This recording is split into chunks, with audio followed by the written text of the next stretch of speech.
বিসমিল্লাহির রহমানির রহিম। আজকে আমরা যে ভিডিওটা করতেছি এটা হচ্ছে সেলফি ক্যামেরা, পাশাপাশি হচ্ছে ব্যাক ক্যামেরা, দুইটা ক্যামেরা সেম টাইমেই। আর এটা হচ্ছে আমরা অ্যাপেল থেকে করতেছি, আইফোন XR দিয়ে। তো আমরা জিনিসটা একটা অ্যাপসের মাধ্যমে করতেছি, একদম স্মুথ অ্যান্ড যথেষ্ট স্টেবল একটা ভিডিও হচ্ছে। তো এটা আমরা স্যামসাংয়ে করতে পারতাম, যে ডুয়েল ভিউ ফিচার ছিল স্যামসাংয়ে একটা। তো তারা অনেকে ভাবে যে শুধুমাত্র এটা স্যামসাংয়ে ব্যবহার করা যায়, অ্যাকচুয়ালি এটা একটা অ্যাপস। সো এটা স্যামসাংয়েও ব্যবহার করা যায়, আপনারা আইফোনও ব্যবহার করতে পারবেন। তো এই অ্যাপসটা আপনার লগ ইন অ্যাপেল স্টোর থেকে ডাউনলোড করলে হইতেছে।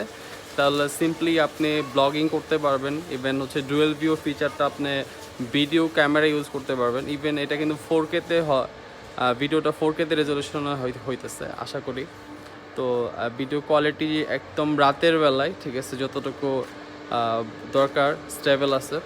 তো আপনারা চাইলেও কিন্তু আইফোন থেকেও ডুয়েল ভিউতে ব্লগিং ভিডিও বানাইতে পারেন, এই যে সেলফি অ্যান্ড ব্যাক বোথ সাইডে ইউজ করে। তো এই অ্যাপসটা আমরা ডাউনলোড করতে পারি বা এই অ্যাপসটা আমরা ইউজ করতে পারি। আই থিঙ্ক এটা আমাদের সবার জন্য বেনিফিটের, স্পেশালি যারা আমরা আইফোন ইউজ করি আর আমরা যে ব্লগিং করি তাদের জন্য ডুয়েল ভিউ ফিচারটা খুবই মজার একটা ফিচার। তো সবাইকে অসংখ্য ধন্যবাদ। আল্লাহ হাফেজ।